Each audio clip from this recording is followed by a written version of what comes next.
Eu estou com 67 anos e não me lembro de viver uma crise tão medonha na nação brasileira como a que estamos vivendo hoje. Então, no HDL Podcast hoje eu vou tratar com você sobre uma nação à beira do juízo de Deus. Não vá embora, porque logo depois da vinheta estaremos de volta. O Brasil vive talvez uma das mais profundas e angustiantes crises da sua história. Vivemos uma crise política, uma crise judicial, uma crise moral. Estamos aflitos de ver uma escalada da injustiça no nosso país. E eu quero tratar deste assunto, uma nação à beira do juízo de Deus, à luz do profeta Miqueias. O profeta Miqueias profetizou nos reinados de Jotão, Macais e Ezequias. Foi contemporâneo de Isaías. Falou tanto para as 10 tribos do norte, no final da sua jornada do cativeiro, como também para a nação de Judá. E ele faz um levantamento da decadência política, econômica, moral e espiritual da sua nação. E esse levantamento do profeta Miqueias reflete e lança luz sobre a crise que o Brasil está vivendo. Então, se você tem uma Bíblia e puder me acompanhar, ficaria muito grato. E eu vou aqui expor a cosmovisão do profeta, a mensagem do profeta. E você vai perceber conexões entre o passado e o presente, entre o que ocorreu em Israel e Judá e o que está acontecendo também no Brasil. Em primeiro lugar, destaco o aparelhamento para o mal. Está no capítulo 2, verso 1 e 2, eu vou ler. Ai daqueles que no seu leito imaginam a iniquidade e maquinam o mal. À luz da alvo praticam, porque o poder está em suas mãos. Se cobiçam campos, os arrebatam, se casas, as tomam. Assim fazem violência a um homem e a sua casa, a uma pessoa e a sua herança. Ele está falando das pessoas que têm o poder nas mãos, que têm a caneta na mão. Ele está falando daqueles que têm o controle político nas mãos, ou dos poderosos que têm o controle econômico nas mãos. Eles maquinam de noite alguma coisa para oprimir, para saquear, para tomar, para oprimir. E quando o dia amanhece, eles tornam o desejo do coração realidade, porque eles têm poder nas mãos. Houve um aparelhamento do Estado para a prática da injustiça. E ninguém pode detê-los, porque o poder está nas mãos deles. Eles controlam, eles fazem. E o povo não tem poder para resistir aos seus feitos. É exatamente isso que está acontecendo aqui.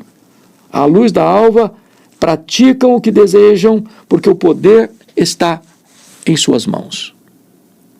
Quando o poder se concentra nas mãos de alguns, e eles se tornam tão fortes e tão poderosos, que as leis não conseguem freá-los, que o sistema e o aparato jurídico não conseguem freá-los, é porque a nação está à beira de um abismo e nas barras do juízo divino. A segunda coisa que eu levanto aqui para você olhar comigo é que havia um comércio prostituído e injusto lá no passado em Israel e em Judá. Capítulo 6, versos 10 e 11 diz assim, eu vou ler. Ainda há na casa do ímpio os tesouros da impiedade e o detestável é faminguado? Poderia eu inocentar balanças falsas e bolsas de peso enganosos? O que o profeta está denunciando aqui? Está denunciando um comércio injusto, iníquo, que tira do pobre, do necessitado, das pessoas, o direito delas da justiça. Ou seja, o ímpio está acumulando em sua casa, em sua conta bancária, em paraísos fiscais, em esquemas de corrupção, o dinheiro que deveria ser entregue com justiça às pessoas. Ou seja, ele enriqueceu ilicitamente. Não é fruto do trabalho a sua riqueza, não é fruto da bênção de Deus a sua riqueza, é fruto do roubo, da corrupção. E ainda mais, o comércio está rendido a esse sistema da injustiça, porque ele diz que existe também o detestável EFA minguado. EFA é uma medida dos produtos da agricultura. Ou seja, você vende, por exemplo, 20 quilos e entrega 18, como se estivesse entregando 20. Você vende um produto como se fosse de boa qualidade, mas a qualidade é inferior. Ele diz, poderia eu inocentar balanças falsas? Bolsas de pesos enganosos? Ou seja, a prática comercial estava marcada pela injustiça, pela desonestidade, pela falta de probidade, de integridade. E numa sociedade onde o roubo está às claras, onde o roubo está presente lá na balança do supermercado, lá no comércio, da medida dos cereais, lá no setor econômico, é porque esta nação já perdeu por completo o senso de justiça, de integridade, e se rendeu à cultura da exploração, do roubo e da corrupção. Terceiro diagnóstico do profeta Miqueias. Ele identifica uma inversão de valores. Olha o capítulo 2, versículo 2 de Miqueias. Capítulo 2, versículo 2. Preste atenção nisso. Capítulo 3, versículo 2, desculpa, 3, 2. Está escrito assim, os que aborreceis o bem e amais o mal, e deles arrancais a pele e a carne de cima de seus ossos. Preste atenção que se aborrece o bem e se ama o mal. Aqui não é apenas tolerância ao erro. Não é apenas tolerância àquilo que é injusto. Não é apenas tolerância ao roubo, à corrupção. Aqui é inversão de valores. Não é que as pessoas faziam concessão ao mal. Não é que as pessoas não se alegravam com o bem. O texto é claro, eles aborrecem o bem. Eles amam o mal. As coisas estão pelo avesso. Estão chamando luz de trevas e trevas de luz. O doce de amargo e o amargo de doce. Eles estão odiando o que deveriam amar e eles estão amando o que deveriam odiar. Chamamos isso de inversão de valores. É a sociedade pelo avesso. E é isso que você está vendo hoje na sociedade contemporânea. Universidades famosas sendo tomadas por ideologias em vez de ensinar. Universidades tomadas de gente que trafica drogas, que se prostitui. E de repente, aqueles ambientes que deveriam ser o terreno iluminado do saber, vai se corrompendo de tal maneira que os pais já ficam em dúvida se encaminham um filho para uma grande universidade, que em vez de estar primando por valores, defendendo princípios, amando o bem e odiando o mal, a sociedade está hoje, na medida daquele povo do passado, ainda hoje, amando o mal e odiando o bem. Mas ainda, você vai perceber um quarto diagnóstico do profeta Miqueias em Judá e Israel. Ele vai identificar para nós aquilo que de mais triste pode existir, que é o crime organizado, travestido de coisas legais. Olha comigo o capítulo 7, versículo 3 de Miqueias. Ele diz assim: as suas mãos estão sobre o mal e o fazem diligentemente. Veja que o mal é planejado, é arquitetado, é executado diligentemente, cuidadosamente, meticulosamente. E ele prossegue: o príncipe exige condenação. O príncipe é o poder executivo, é o que está com a caneta na mão, é o que tem o comando da nação, seja ele um prefeito, um governador, um presidente. Ou, se você parar para pensar, numa outra estrutura que não política, econômica, é aquele que é o comandante da empresa, é o grande CEO, é o grande presidente, talvez até mesmo o grande donatário. Ele exige condenação. Aqui não é questão de olhar os autos do processo para ver se tem direitos a defender ou se tem crimes a condenar. Não, aquele que está assentado no comando exige condenação.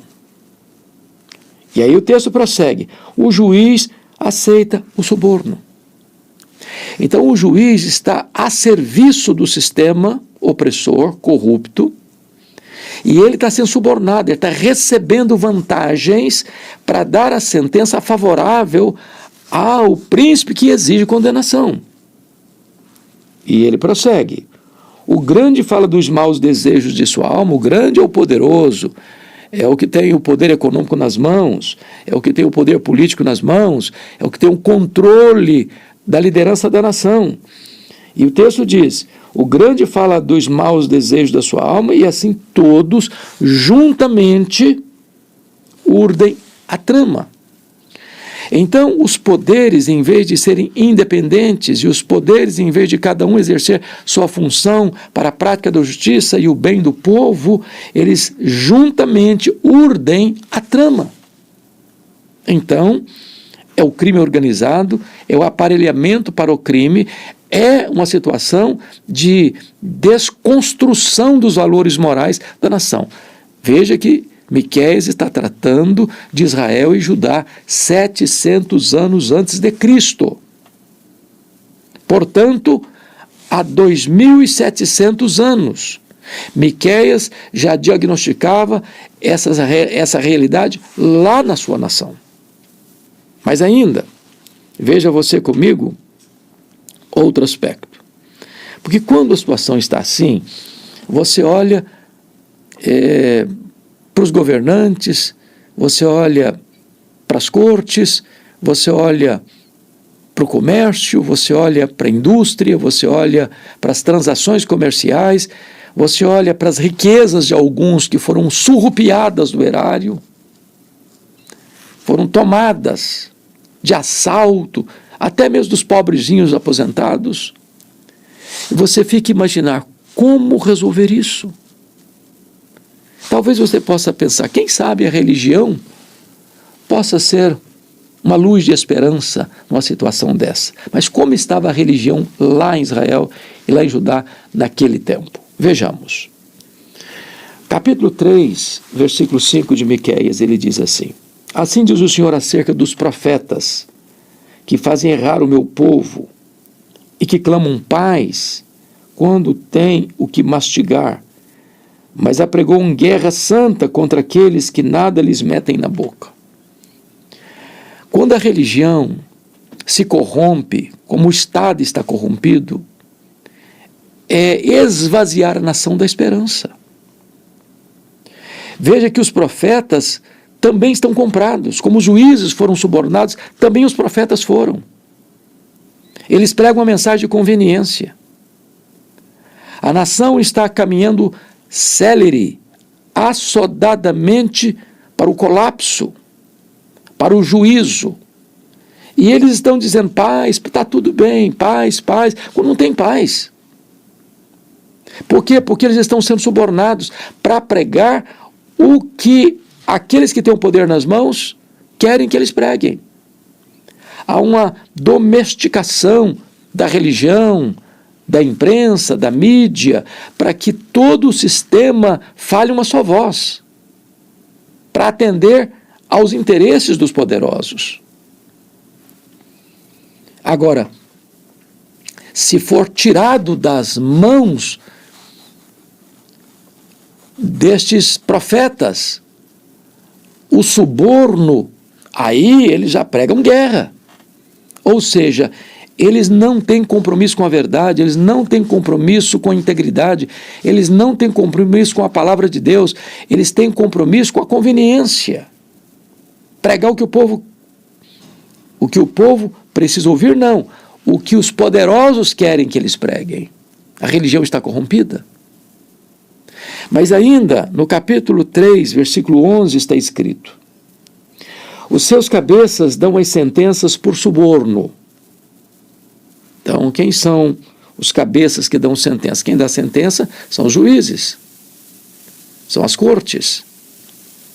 E não tem nada mais terrível, triste, abominável do que aqueles que são levantados para a prática da justiça darem sentenças por suborno. Ou seja, eles não olham os autos do processo, eles olham a capa do processo. Eles olham quem está por trás, tendo interesse na condenação daquela pessoa. E essas pessoas já estão condenadas previamente, sem mesmo examinar os autos, porque receberam um suborno para dar a sentença. Isso está escrito aqui: os seus cabeças dão as sentenças por suborno. E a igreja, que deve ser a consciência do Estado, a igreja que não pode se dobrar à corrupção do Estado, a igreja que deve alertar o Estado acerca do seu papel diante de Deus, o que acontece? Está escrito: e os seus sacerdotes ensinam por interesse, e os seus profetas adivinham por dinheiro. Ou seja, a religião se mancomunou aos poderosos para fazer vistas grossas às injustiças perpetradas e praticadas. E esses sacerdotes e esses profetas ainda se encostam ao Senhor, dizendo: não está o Senhor no meio de nós, nenhum mal nos sobrevirá. Eles acham que estão blindados. Então, há uma cegueira moral, há uma inversão de valores, há uma incapacidade de leitura do que é certo, do que é justo, do que é íntegro, do que é moral. E isso em todos os setores da sociedade, inclusive na igreja, na religião. Mas talvez você possa argumentar assim: bom, já que a política está corrompida, já que a justiça está corrompida, já que o comércio está corrompido, já que a religião está corrompida, quem sabe a família seja o grande guardião dos valores e possa ser a lâmpada da esperança para a nação. Mas eu pergunto: como estava a família na época do profeta Miqueias? Vamos ver. Olha aí comigo, por favor, capítulo 7, versículo 6 de Miqueias. Está escrito: porque o filho despreza o pai, a filha se levanta contra a mãe, a nora contra a sogra, e os inimigos do homem são os da sua própria casa. Ou seja, a corrupção que desce lá de cima, da liderança da nação, passa pelas cortes, passa pelo comércio, passa pela indústria, passa pelas transações comerciais, passa pela corrupção dos poderosos a juntarem riquezas iníquas na sua casa, passa pela religião, onde a liderança se corrompe, e passa também pela família. Agora a família está em pé de guerra. Agora é o filho contra o pai contra o filho, a nora contra a sogra contra a nora, e agora os inimigos do homem são os da sua própria casa. Não há paz na família, não há entendimento na família, não há verdade na família, não há justiça na família, a família também colapsa. Bom, mas talvez você ainda pense, bom, quem sabe ainda possa existir alguém que seja uma reserva moral na nação. E a situação ficou tão crítica, tão crítica, tão crítica em Israel e Judá, que Miqueias diz assim no capítulo 7, verso 2. Pereceu da terra o piedoso, e não há entre os homens um que seja reto. Todos espreitam para derramar sangue, e cada um caça a seu irmão com rede. Talvez uma visão triste, negativa e até pessimista do profeta, ele olha e não consegue enxergar sequer uma pessoa na terra que seja piedosa. Ele chega a dizer, não há entre os homens sequer um que seja reto. Com tristeza ele diz, pereceu da terra o piedoso, onde não há mais lealdade, onde cada um caça o outro para derramar sangue e tirar proveito. É o colapso da nação. Então, a pergunta é, o que vai acontecer a essa nação? Que se corrompeu do alto a baixo, do topo da pirâmide à base da pirâmide. O que vai acontecer? Bom, sabe o que vai acontecer? Ele responde no capítulo 6, verso 16. Por isso, disse o Senhor, eu farei de ti uma desolação e dos habitantes da tua cidade um alvo de vaias, e assim trarei sobre vós o opróbrio dos povos. Sabe o que aconteceu? Miqueias está profetizando nos dias de Ezequias. E foi no governo de Ezequias em Judá, em Jerusalém, que Israel, as 10 tribos do norte, caíram nas mãos do poderoso Império Assírio. No ano 722 a.C., depois de 3 anos de cerco, a cidade de Samaria, a cidade caiu. O reino do norte foi levado cativo para a Síria, para Nínive.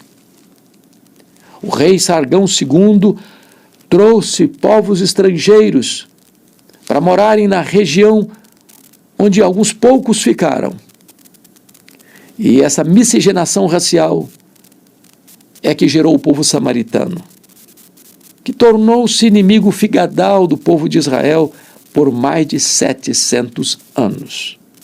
Barreira só rompida no tempo de Cristo, onde o Evangelho de Cristo derruba a parede da inimizade e o Evangelho alcança a província de Samaria e reata as relações truncadas e estremecidas entre judeus e samaritanos. O mesmo aconteceu com Judá, que também não emendou seus caminhos.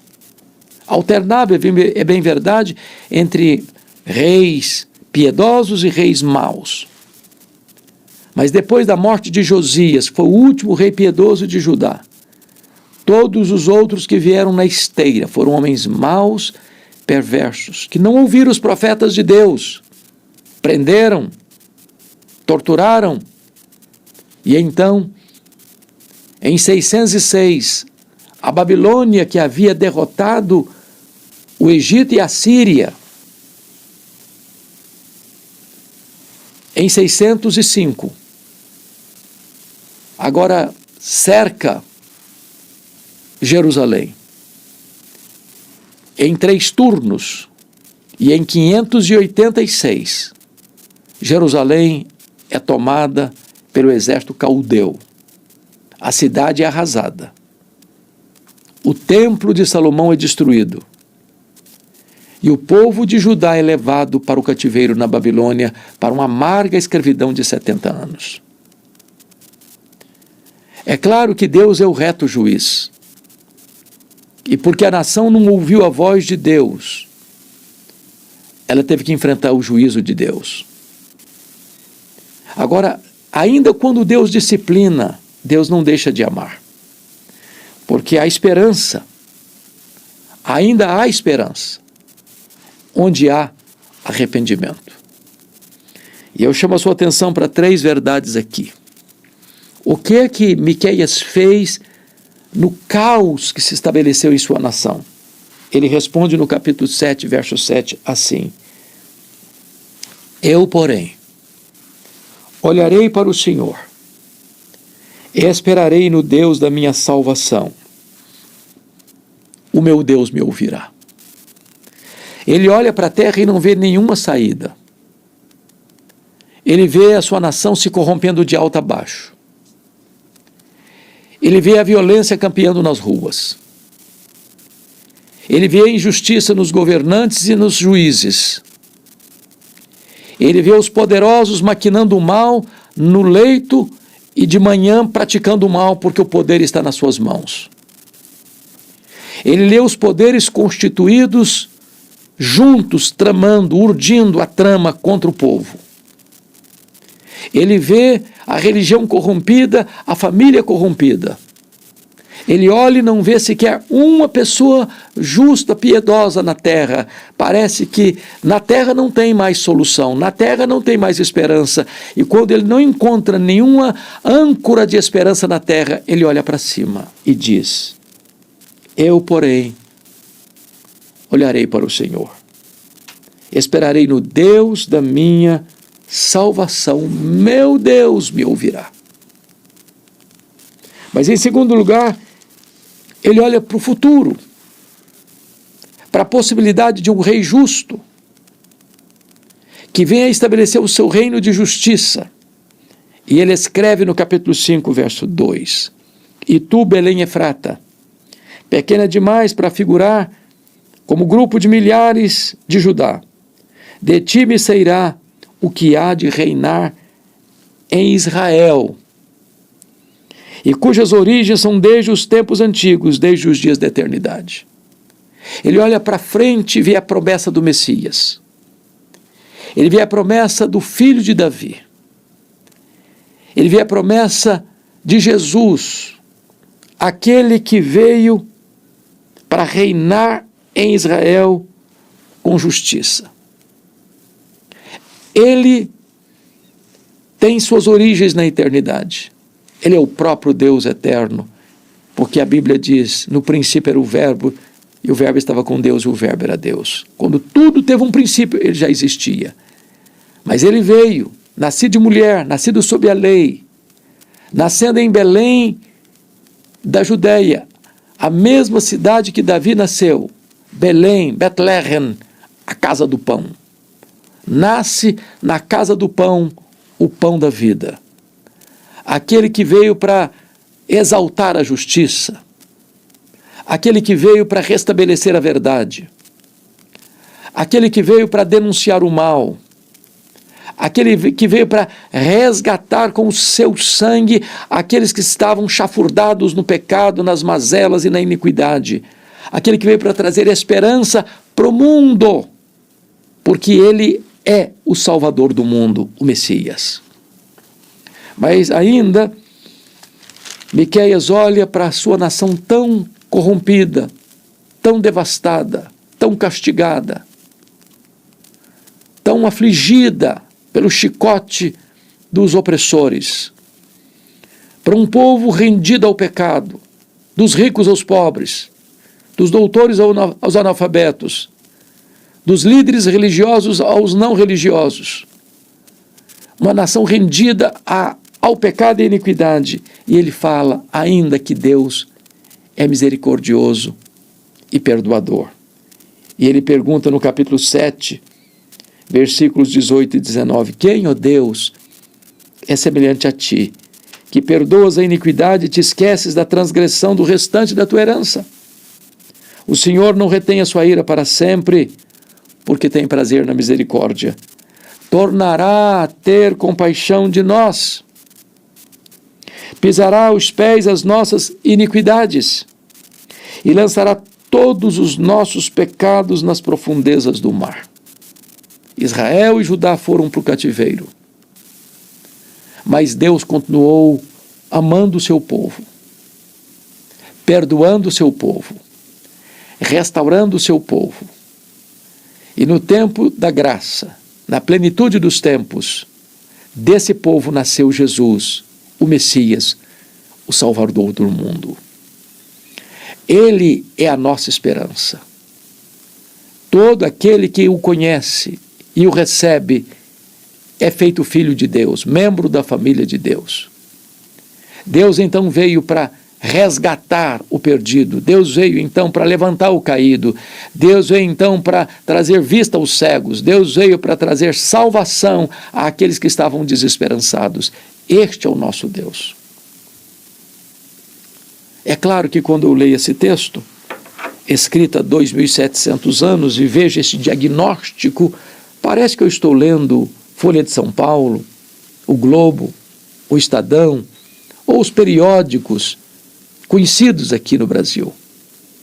Parece que Miqueias está fazendo um diagnóstico da nação brasileira. Nós precisamos alertar a nossa alma para os riscos que uma nação corre quando ela se aparta de Deus, quando ela se afasta dos princípios e valores de Deus. O pecado é o opróbrio das nações. E eu conclamo a nação brasileira a se voltar para Deus, a se arrepender dos seus maus caminhos. Eu conclamo você a se voltar para Deus. Não importa a posição que você ocupa, se no campo político, se no campo econômico, se no campo moral, social, comercial, industrial, ou se você é um profissional liberal, ou se você é uma pessoa aposentada, não importa a sua posição hoje, volte para Deus. Porque a Bíblia é solene em afirmar: o que o homem semear, isso ele ceifará. Mas também Deus é rico em misericórdia, é rico em perdoar e tem prazer na misericórdia. E qualquer pessoa, em qualquer posição, que se voltar para Deus, encontrará em Deus perdão, graça e redenção. Portanto, que Deus abençoe o Brasil. Que Deus abençoe o povo brasileiro. Que Deus abençoe a sua família. Que Deus abençoe você. Se esta mensagem faz sentido para você, quem sabe você possa mandar para alguém que você conhece, para alguém que você ama, para alguém que, como eu e você, precisamos dessa palavra. Se você ainda não está inscrito nesse canal, inscreva-se e nos ajude a levar a palavra de Deus aos rincões da nossa pátria. Deus abençoe sua vida.